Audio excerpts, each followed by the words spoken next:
Merhaba arkadaşlar, Just Ask Dündars kanalına hepiniz hoş geldiniz. Merhaba arkadaşlar, hepiniz hoş geldiniz. Bugün sizlere evimizden bir video hazırlamak istedik. Çok yararlı bir videoyla karşınızdayız. Abu Dhabi'ye taşınmayı düşünenler ya da buraya ziyarete gelmeyi düşünenler arkadaşlarımız için mutlaka telefonunuzda bulunması gereken birkaç uygulamayla karşınızdayız. Özellikle Abu Dhabi'ye gelmek isteyenler için tatil amaçlı olur, gezi amaçlı olur, iş amaçlı olur. Havaalanına indiğiniz andan itibaren kullanabileceğiniz çok önemli uygulamalar var. Bu uygulamaların çoğunu biz de buraya yaşamaya geldikten sonra öğrendik. Ve gerçekten bu uygulamalar çok hayat kurtarıcı uygulamalar. Şimdi sizlere onlardan bahsedelim. Hop geçtik. Şimdi diyelim ki siz Abu Dhabi'ye geldiniz. Havaalanında indiniz. Sizin ilk telefonunuza indirmeniz gereken uygulama nedir? Hop geldi buraya. Abu Dhabi Taksi tabii ki de. Abu Dhabi Taksi arkadaşlar resmi bir taksi çağırma uygulaması. Türkiye'den farklı olarak nasıl biz Türkiye'de numaralarını tuşluyoruz, hop taksiniz var mı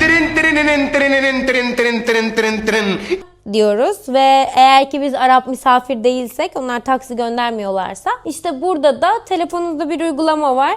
İsterseniz rezervasyon yapabiliyorsunuz. Yani saat 2.30'da beni buradan al. Yolundayım lan! Aldırın beni buradan! Diyebiliyorsunuz. O anda da taksi çağırabiliyorsunuz. Taksi sizin çağırdığınız konuma geliyor. İşaretlediğiniz konuma kadar götürüyor. Diyelim ki otelinize gideceksiniz. Taksi uygulamasında eğer ki adresi işaretlerseniz orada hop sizi gittiğiniz otele kadar, gittiğiniz Airbnb evine kadar götürebiliyor. Bir diğer uygulamaya geçelim. En önemli uygulamalarımızdan bir tanesi ve Karim. Arkadaşlar Karim biraz daha luxury'e kaçıyor. İçerisinde diğer aplikasyonlar gibi yemek, market, hatta scooterların da olduğu bir aplikasyon. Ama gel gelelim ki eğer ki diğer uygulamaları biliyorsanız Karim'e nazaran bir tık daha uyguna gününüzü geçirebilirsiniz. Evet arkadaşlar, bir sonraki uygulamamız da Uber. Uber'de tabii ki dünyanın neredeyse her yerinde olan bir uygulama. Türkiye'de yanlış hatırlamıyorsam yasak ama burada serbest bir uygulama. Bir diğer uygulamamız Tam. Tam da Abu Dhabi'nin devletin oluşturmuş olduğu bir uygulama. Tam'ın içerisinde sizin bütün kimlik bilgileriniz, ehliyetiniz, üzerinde kayıtlı araçlar. Buranın e-devleti Tam uygulaması. Özellikle burada yaşayan insanlar için önemli bir uygulama. Buraya gelen turistler için ihtiyaç olacağını düşünmüyorum. Burada yaşıyorsanız sizin bütün bilgileriniz e-devlet gibi orada mevcut. Oraya girip bütün ödemelerinizi, cezaları, araçla yaptığınız cezaları, yani aklınıza gelebilecek bütün her şeyi orada yapabiliyorsunuz. Mesela burada bizim aracımız var. Abu Dhabi'de ülkenin %90'ı park ettiğiniz yerde bir ücret ödemek zorundasınız. Kaldırımlarda boyalı bölümler var. İki çeşit var. Bir normal, bir de premium. Normalin 2 dirhem, premium'un 3 dirhem bir fiyatı var saatlik. Onu mesela Tam uygulamasına girip anında ödeme yapabiliyorsunuz. 2 saat kalacaksınız, 2 saatlik ödeme yapabiliyorsunuz. Bu tarz işlemlerinizi bile Tam uygulamasından anında yapabiliyorsunuz. Bir diğer uygulama mesela UAE Pass var. Yani United Arab Emirates Pass.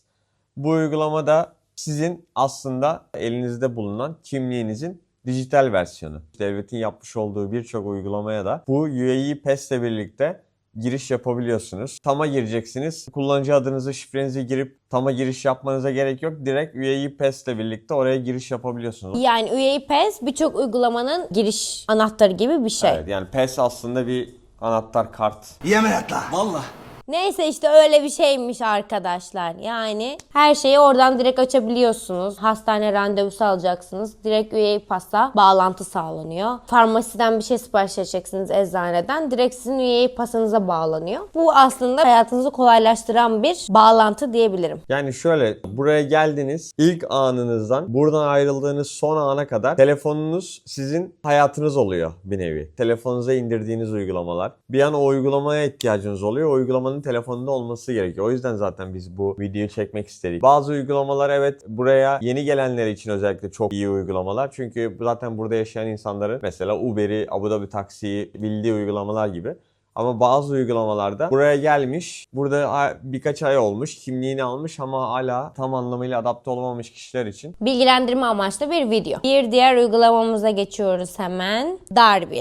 Eğer ki taksi kullanmak istemiyorsanız, otobüslerle ile ulaşımınızı sağlayacaksanız Darby toplu taşıma ve trafikle ilgili bir uygulama. Otobüs saatleri, yol çalışmaları gibi bildirimlerin dahil olduğu bir uygulama. Bir diğer uygulamamız Talabat.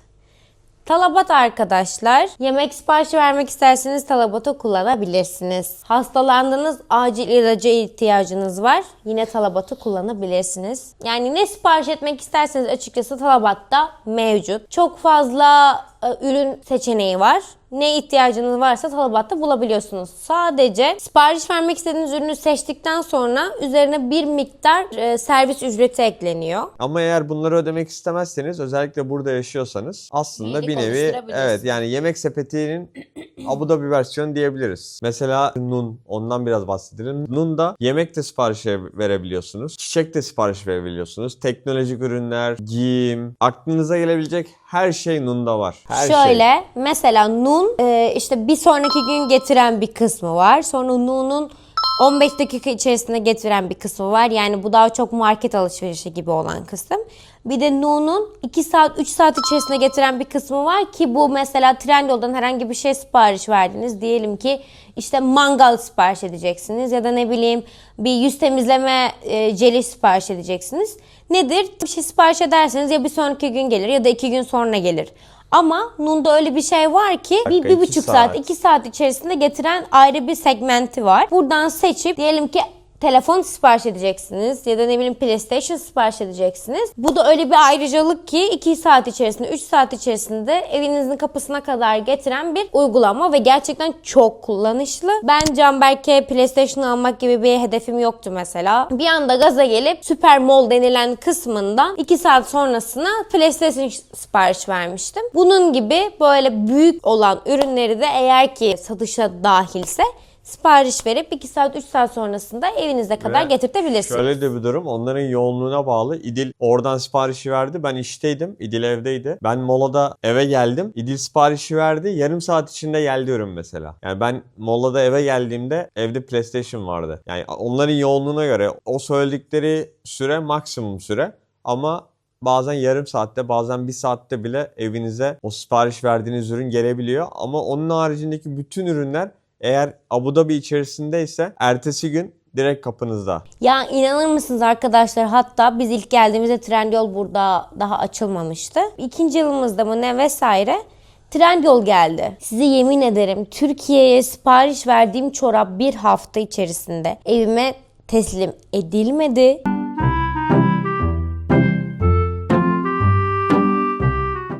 Ama burada sipariş verdiğim ürün 3 gün içerisinde evime teslim edildi. Gerçekten bu delivery olayına ya da ne bileyim bu kargolama olayına çok fazla önem veriyorlar. Ne sipariş ederseniz en kısa sürede, en hızlı şekilde size iletilmesi için her şey yapıyorlar. Buna kesinlikle garanti verebilirim. Bunun avantajı şöyle, tabii ki Türkiye gibi çok büyük bir ülke değil yüz ölçümü açısından. Kargolama işlemi de çok hızlı sürüyor. Yani Abu Dhabi'nin bir ucundan bir ucuna zaten bir saatte gidersiniz muhtemelen. Bölgeleri söylemiyorum. Abu Dhabi'den bahsediyorum. Ya Dubai'den bile Abu Dhabi'ye geliyor olsa 2 saate gelir. Türkiye ile karşılaştırmak tabii ki doğru olmaz. Ama paketleme, kargolama olayı çok başka seviyede. Bir sonraki uygulamaya gelirsek bu da dünyadaki muhtemelen en büyük online alışveriş platformu Amazon. Amazon'da Nun gibi aynı şekilde bütün tekstil, sadece tek farkı yeme içme gibi ürünleri söyleyemiyorsunuz. Ama onun haricinde teknolojik ürünler, giyim, kuşam, o tarz ürünlerin hepsini Amazon'dan söyleyebiliyorsunuz. Yine aynı şekilde belli bir ürünler gün içerisinde, tabii ki söylediğiniz saate bağlı, ama onun haricindeki bütün ürünler bir gün sonra kapınızda. Prime üyeliği var bunun. Bende Amazon Prime üyeliği var. İdil'de Nun'un üyeliği var. Aylık belli bir ücret ödüyoruz. Ben 16 dirhem ödüyorum. O da 16 çarpın 12 ile. Benim biliyorsunuz matematik. 72'ye 8 ekle. 72'ye 8 ekle. 76. 16 dirhem ödüyorum her ay. Ama bu 16 dirheme ayda belki ben 30-40 defa sipariş veriyorum Amazon'dan. Her Amazon siparişinde servis ücreti 3-4 dirhem oluyor. Yani 30 kere sipariş versem 90 dirhem yapıyor. Bu size sadece servis ücreti. Ben 16... Ben 16 dirhem ödüyorum aylık. Yemek isteyeceğimiz zaman biz talabatı değil Nun'u kullanıyoruz. Çünkü İdil'in Nun'da üyeliği var. Yani arkadaşlar demek istediğimiz şu ki Amazon gerçekten çok geniş kapsamlı bir uygulama. Birçok sipariş etmek istediğiniz ürünü orada bulabilirsiniz. Ama aynı zamanda şuna dikkat etmenizi öneririm ki altındaki açıklamaları mutlaka okuyun. Satıcı olan kişiye mutlaka bakın. Bazen iade olmuş, tekrar arızası giderilip satışa sunulmuş ürünler de olabiliyor. Bunlara özellikle dikkat etmenizi öneririm. Herhangi bir elektronik üründe işte ne denir ona, orada bir ibraz oluyor. Yani herhangi bir sipariş edeceğiniz ürünün altındaki açıklamaları mutlaka okumalısınız ki fiyatı çok düşük, ben bunu Amazon'dan sipariş edeyim deyip hemen bu şeye düşmeyin yani arkadaşlar. Belki de bu ürün biri tarafından kullanılıp sonrasında iade edilip tekrar satışa sunulan bir ürün olabilir. Lütfen öncelikle altındaki açıklamaları mutlaka okuyun. Güvenilir bir site Amazon. Yani gerçekten kesinlikle indirmeniz gereken uygulamalardan bir tanesi, öneriyorum. İndirin, sipariş edin. iPhone'unuzu vesairenizi güvenerek oradan alabilirsiniz. Hop, geçtik bir sonraki uygulamaya. Evet, bir sonraki uygulamamız Tabii. Göster aşkım, nerede Tabii? Burada. Tabii de şöyle bir uygulama. Bir ürün almak istiyorsunuz ve yüksek fiyatlı bir ürün. Bunda da kredi kartı kullanıp yüksek bir faiz ödemek istemiyorsunuz. Tabii ile anlaşmalı olan mağazaya gidiyorsunuz. Bu ürünü almak istiyorsunuz. Kasaya gidiyorsunuz ödemek için ve Tabii ile ödeme yapmak istediğinizi söylüyorsunuz. Tabii de şöyle bir sistem var. Mesela siz almak istiyorsunuz ürünü. 5000 dirhem, 4000 dirhemi kredi kartınızdan kesiyor ve siz bunu aydan aya ödüyorsunuz. Yani bir ay sonra 4000 dirhem ödemek zorunda kalmıyorsunuz. Sadece 1000 dirhem ödemek zorunda kalıyorsunuz. Ama tabii de sizden sadece 4000 dirhemi 4'e böldünüz. 1000 dirhemin kesiyor sadece. Ondan sonraki ay 1000 dirhem daha kesiyor. Yani sizin limitiniz 4000 dirhem düşmüyor. Ve çok da güzel bir uygulama. Biz kullanıyoruz. Özellikle son dönemlerde çok kullanıyoruz. Mesela telefonu oradan aldık. Son İdil'e aldığımız telefonu, bilgisayarı oradan aldık. Aylık olarak ödüyoruz. Bir de şöyle bir şey var. Diyelim ki o günü kaçırdınız. Ayın 14'ünde aldınız siz bu ürünü. Bir sonraki ayın 14'ünde ödemesini unuttunuz. Yani telefon normal şartlarda otomatik olarak kesmesi gerekiyor. Eğer otomatik olarak kesmediyse, mesela geçenlerde benim başıma geldi. Size bir bot araması gerçekleştiriyorlar. Sizi arıyor ve diyor ki ödemenizi gerçekleştirmediniz, bugün gerçekleştirin deyip telefonu kapatıyorlar suratınıza. Ve size böyle de bir hatırlatma yapıyorlar. Eğer ki unutursanız tabii ki de o zaman küçük miktarda bir faiz ödemesine maruz kalabiliyorsunuz. O yüzden gününüzü kaçırmamanız gerekiyor. Ama uygulama zaten size bildirim gönderiyor. Eğer ki o bildirimi fark etmediyseniz ya da telefon aramasını kaçırdıysanız o zaman size iyi şanslar dileriz. Bir diğer uygulamamıza geçiyoruz hemen. Hop, nedir kocacığım? Aura. Evet, Aura. Victoria's Secret ve birçok restoran bu Aura uygulamasına dahil. Ben Victoria's Secret'ı bildiğim için mesela H&M buna dahil, Victoria's Secret buna dahil, işte bizim hep yemek yemeye gittiğimiz bir restoran var çalıştığımız AVM'nin içerisinde. Siz harcama yaptıkça bir para birikiyor. Ama her yılın yani 31 Aralık'ta bu uygulamada biriktirmiş olduğunuz bütün puanlar, paralar hop yok oluyor. Aşkım bütün değil mi? Ya sana seni veriyorum ya. Ya daha geçen söyledim. Hayır değil ya. Yani şöyle bir durum. Aura'da da genelde çoğu bu tarz puan toplanan uygulamada olduğu gibi yıl sonunda 31 Aralık'ta belli puanlar siliniyor. Silinmesini istemiyorsanız gittiğiniz yerlerde, Aura uygulaması olan yerlerde zaten size soruyorlar direkt. Kullanmak isterseniz kullanıp o ürünleri ücretli ya da puanınız yetiyorsa full hiç ücret ödemeden direkt alabilirsiniz. Diğer bir uygulamamız Abu Dhabi'nin sahibindeni Dubizzle. Dubizzle'da burada elinizde olan satmak istediğiniz ürünleri Dubizzle'a koyup orada ikinci el olarak satabilirsiniz. Orada alıcılar var. Sizle iletişime geçiyorlar. Genelde siz 100 dirheme koyduysanız anında 20 dirheme, 30 dirheme, 40 dirheme size yazıyorlar. Satıyorsan alayım hemen diye. Yani neden bunu yazıyorlar? Çünkü kullanacağı için değil. Bunu alıp 60-70 dirheme, 80 dirheme, hatta bazıları siz 100'e koydunuz, sizden 50'ye alıp 120-130'a başkasına satıyor. Tabii bunların içerisinde ne yazık ki söylemek istemediğim arkadaşlar da var. Çok dikkatli olmanız gerekiyor. Eğer satmak istiyorsanız 100 dirhem veren varsa gelip sizin evinizden direkt o ürünü alıyor. İkinci el uygulaması diyebiliriz aslında. Ama burada yani her şey var. Ya tabii şöyle bir şey de var Dubizzle içerisinde. Ev kiralama, ev satın alma, yani sahibindenin gerçekten bir Abu Dhabi versiyonu ya da ne bileyim Kopyası. aynen kopyası. Birleşik Arap Emirlikleri için yapılmış olan hali diyelim. Şimdi arkadaşlar videomuz bu kadardı. Umarım sizin için çok verimli bir video olmuştur.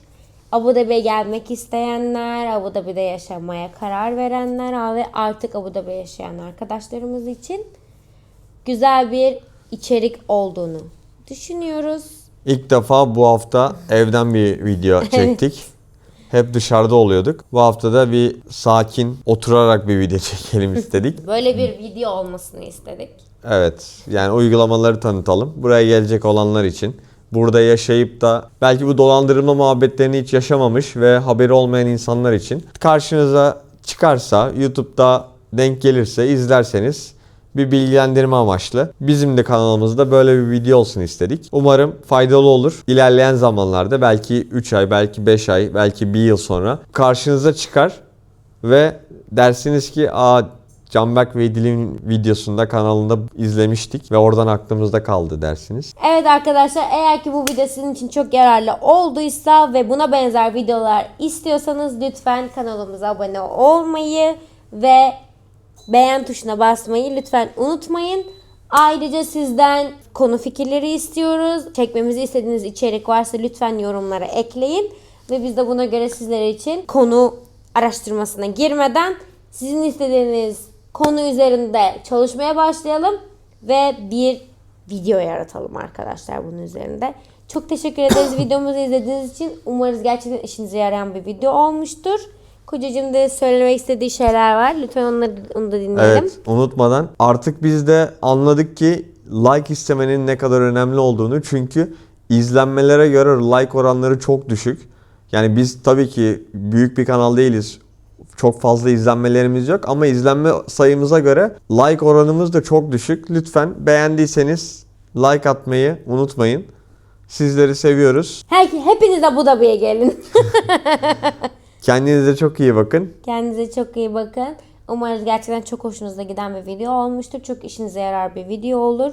Buraya yeni gelecek arkadaşlar için hoş geldiniz arkadaşlar şimdiden. Ama lütfen söylediklerimizi çok dikkate alın. Özellikle dolandırıcılık konusunda kimseye inanmayın. Ve bu uygulamaları mutlaka telefonunuza indirin. Kendinize çok iyi bakın tekrar. Hoşçakalın. Bir sonraki videoda görüşmek üzere haftaya. Görüşürüz.